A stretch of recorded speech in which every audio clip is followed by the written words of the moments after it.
劉志勇同學、劉敏婷同學。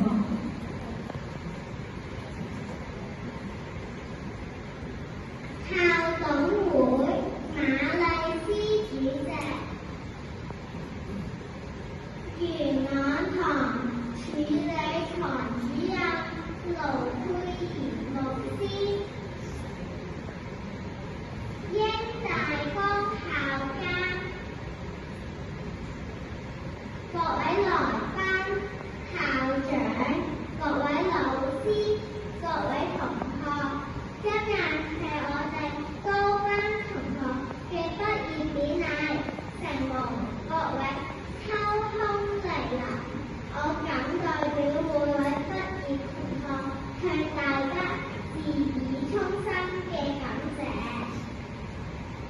我們3年的學校生活很快就過去了，老師們在這3年裡對我們悉心教導，常常關心和愛護我們，讓我們在遊戲中愉快地學習，使我們認識了很多知識和道理。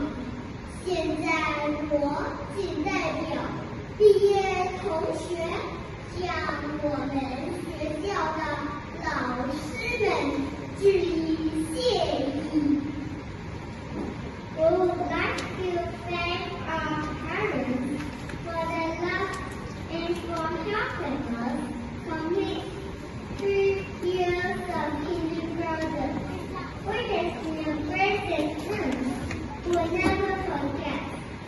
We'll continue to make the best effort to show that we are grateful.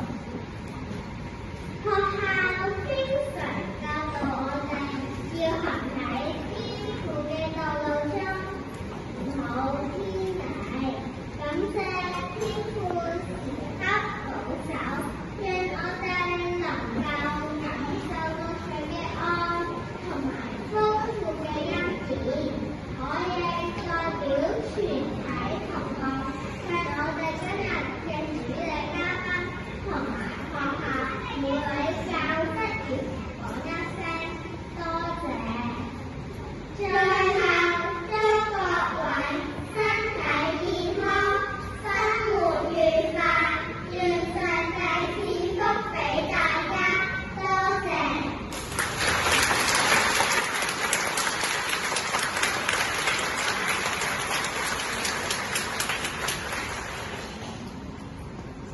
程序7